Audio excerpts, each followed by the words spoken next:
What's up, everybody? Paul here from the Hoops Crew, and it's been a little while since I've been able to record one of these videos about a big target that the Cats are going after, but there's one that's popped on the radar right now. He's being linked to Gold Coast, Sydney, and the Cats, and we are, of course, talking about Charlie Curnow, the big spearhead from Carlton. Seems like there's a bit of a fire sale that's potentially about to begin with TDK seemingly on his way to the Saints. Sam Walsh, we recorded a video about earlier this year. He seems to be keen to potentially get on his bike and on the move in the next little while. There's been Harry Mackay, who's been kicked around, and now Charlie Curnow. As of when I record this, last night, we heard that Gold Coast was in the running for Charlie Curnow. But now, courtesy of Kel Tumi, and we're going to bring up a clip from him in a second where he talks all about it. According to Kel Tumi, Geelong is in this race up to their eyeballs as well. Now, how much fire there is to it, or is it all just smoke? That remains to be seen.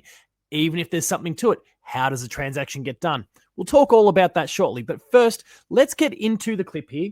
Kel Tumi on Gettable today speaks a little bit about it, and we'll check out what he had to say. The Blue Star, as has been reported, is open to a move to Gold Coast. That's real. The other bit we can add to that story as well is that he's also open to a move to Sydney and Geelong. So he's contracted to the end of 2029. That means he's got 4 years left to go on his contract. Carlton has been adamant that he's staying. I don't expect there to be a move. We've spoken about Charlie in recent weeks as well around this capacity to make a decision on a deal or not. But Sydney and Geelong are the other clubs as well that he'd be open to exploring as part of this contract decision. Which will now play out in coming weeks, even though Carlton, of course, has been adamant that he's staying. I still think that's the most likely scenario. But the idea of getting out of the Melbourne bubble, we've seen it with Brodie Grundy at Sydney. Yep. We've seen it with Bailey Smith at Geelong, who, of course, he's a business partner with as well. And then the idea of the Gold Coast too, well, the natural inclination to be Surf Coast area. We know the amount of time he spends on the Surf Coast of Geelong too, where he's from with his family. So this is an evolving story. And there's also those other clubs that he'd be open to looking at. Yeah. All right. So that is what Kel had to say. And there's a little bit to it. And certainly as you listen to it, it does seem like there's quite a few factors that stack up favorably in Geelong's favor. But how does the deal get done? And that's what we'll talk about in a moment after a word from our sponsor. The Hoops Crew Media Network is proudly sponsored by Cyril Cook Florist. Visit them at shop 1211 Leather Street in Breakwater. Phone them on 035 222 2244 or visit their website at www.cyrilcookflorist.com.au and use the offer code GOCATS in the voucher field at checkout to get 20% off your next online purchase. Thank you, Cyril Cook Florist, as always, for your ongoing support of the Hoops Crew and all we get up to. Now, Charlie Curnow. How does Charlie Curnow become a Cat? Now, as Kel said, he doesn't think it's going to happen. And honestly, as much as in every other one of these videos, I've put together a method or a rationale behind why this could be a thing. In the case of Charlie, I just don't quite see it.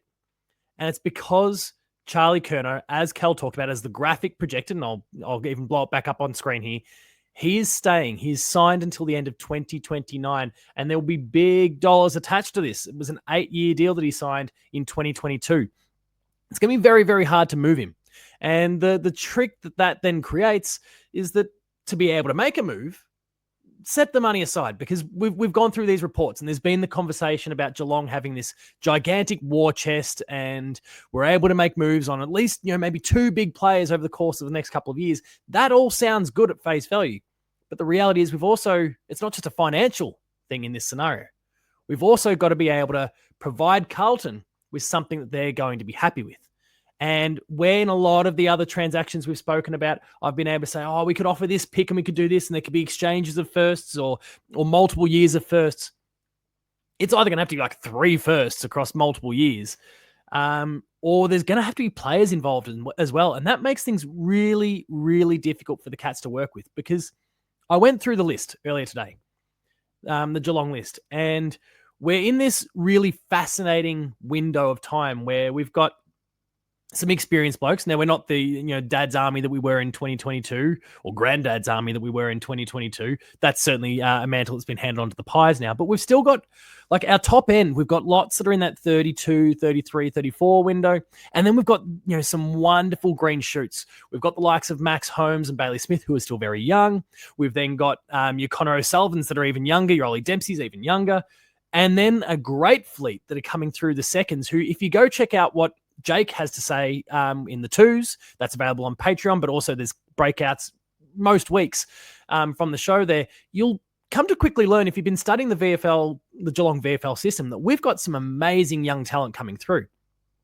And to be able to transact with Carlton, we're going to have to give away some big players here. We're talking about, honestly, as much as I'm not suggesting that this is a move that we make, but to be able to transact with Carlton on someone like a Charlie Curnow, an absolute rock star player of that club and one of the top 3 probably forwards in the competition when he's up and about, and he's obviously having a pretty rough season this year.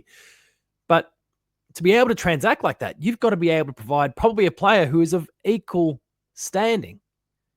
And so instantly you're in this conversation about Max Holmes, about Bailey Smith. Not that Bailey Smith's going to go anywhere, he's just moved, but like players of that ilk. And I look at that Geelong list and I think about the way Geelong has done business in the past, and I just don't see them doing it. I do not see them parting with a player. We've got these amazing green shoots coming through, and sure, like I would like to think that if we were unfortunate enough to lose a Max Holmes or someone like that we've got the likes coming through, your George Stevenses, your Ted Closeys, your Jai Clarks, your Mitch Nevitts, all these sort of players coming through who will in time come to fill that void and do a great job. But I don't think we're going to get someone at the moment anyway that's going to be of that ilk, that has that speed, that strength, that dynamic ability. But you're losing a rock star. You're losing a top 20 player in the competition, probably, to get someone like Charlie Curnow to appease Carlton in that deal. And I just don't see them making that move.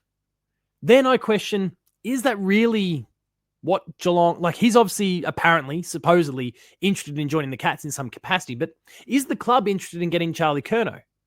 Do they think that it is for the betterment of the club? Because Shannon Neal has been coming along in leaps and bounds this year. He's still got a ways to go, but he's still very, very early on in his journey. He's coming along in leaps and bounds. Jeremy Cameron is leading the Coleman right now and has been there or thereabouts for years before that as well. He's won the Coleman before. He's been the best player in the competition at various stages of his career, and I think he's pretty damn close to that right now again. He's incredible. Shannon Neal developing really well. There's your 2 key forwards.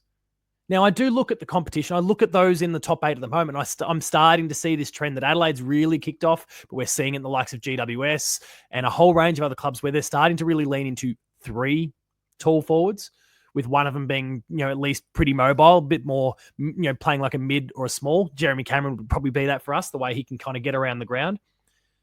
So I can kind of see a place for him, but I just can't see Geelong being willing to transact unless, and the only way it can possibly happen, is that it's draft picks only. And so then we're back to that conversation that we've had about a range of these players, whether we're talking about a Butters, whether we're talking about Walsh, whether we're talking about Reed, whether we're talking about, the first rounders, multiple of them, because Geelong won't have pick 5, pick 4, 3, 2, 1. We're not going to have those picks available to us. So Geelong are going to have to offer multiple of these picks to make it happen. And so then you start to think, is it worth it? Could we not go to the draft table and pick up someone who's got incredible potential playing that sort of role as well? And so this is probably the first of these videos that I've compiled this year where I can accept how brilliant Charlie Curnow is as a player. I think he gets a few too many goals from free kicks, but he's an absolutely brilliant player. And there's no questioning that in my mind. But I just don't know if this is a transaction that Geelong wants or needs to make. Now, if Jeremy Cameron was 2 years older, I'd probably be saying yes. And we'd be looking at a Jeremy Cameron, Charlie Curnow, Shannon Neal thing, and one of these blokes is about to kind of tip over the edge, being Jeremy Cameron. You can kind of see that development with Tom Hawkins, Jeremy Cameron, and Shannon Neal last year, and then obviously Hawk got injured, and that was the opening for Shannon Neal. But That's about the only way I could see it happening, but we're not there yet. And in that time, we could draft someone who's got the chops and can develop into a wonderful forward to go alongside Shannon Neal when Jeremy Cameron retires. So I just don't know if this is the right pick for the Cats, let alone the difficulties of manufacturing a deal, let alone Carlton maybe digging their heels in and saying, no, he's arguably our best player on the list. We don't want to get rid of him under any circumstance. I don't care how many picks or how much money he's tied up in it or anything like that. And I wouldn't blame them either. Charlie Curnow, obviously there's a pattern to the teams that are connected to him here. Gold Coast, Sydney, Geelong, they're coastal. There's a bit of a beach life. I understand what he's going for there. And as Kel spoke about in the video, he's quite tightly connected to Bailey Smith. There's a good friendship there. I'm sure, honestly, there's probably, if there was any team he's going to right now, I feel like Geelong's probably the one in the box seat because they've got the connections, they've got the relationship, and he's got the family and desire to be down here. But the question of can it or will it happen is the thing where I really start to struggle and stumble over. The money, yeah, it'll be fine. If this war chest conversation is true, then I've got no doubts. But it's the actual, what we've got to give up, be it a top shelf player and then a few picks on top of it, a flurry of first round picks, 3 years of first round picks where you'd have to then, I think, speak to the AFL to get their kind of permission, consent. But then also that locks you out of other deals, to maybe go chase the Butters, the Reeds, the Walshes, the whoever it happens to be. It's a real challenge for the club in this scenario. And it's going to take a lot of hard bargaining. And it's probably going to take Charlie, if he genuinely wants out, and him and his management haven't really spoken yet. But if he really wants out, he's going to have to push really, really hard. And it's going to be a very difficult ask. But Cats fans, let me know. Blues fans, even if you're watching as well, let me know what you think. Charlie Curnow, the Cat, Charlie Curnow, the departing Blue, wherever he goes. If he were to go to the Cats fans, I want to hear what you think is a right deal for that. What would we have to offer to make it happen? Blues fans, what would you want in to be able to get someone like Charlie Curnow to the Cats? If you'd even allow him to leave in the first place. Want to hear your thoughts, so please share those in the comments section. Like I said, I don't think this is something that can happen and potentially should even happen. But I'm keen to hear your thoughts. If you enjoyed this video, please make sure to like it. Subscribe to the Hoops Crew on YouTube. There's lots of awesome content. I referenced Jake and the chaps before. Go check out all of their stuff. We've got Postgame Live. The Paul James Show is on multiple times live per week. Lots of awesome stuff for you to check out on this YouTube channel. You'll find us on Patreon, patreon.com/thehoopscrew. You can kick in a few bucks and it's $5 per month, and you'll get early access content, exclusives, and extended content, all delivered to your email inbox. And there's a 7-day free trial for you to check out as well to see if it's all for you. Try before you buy. You'll find me on socials at Paul James Games. That's Twitter, Blue Sky, and Instagram. The Hoops Crew is at The Hoops Crew. And until next time, King Charlie, I'd love to see you as a cat. I don't know how it happens, but I'd love to see you as a cat. Thanks a lot for watching. Remain Geelong strong, and I'll see you later.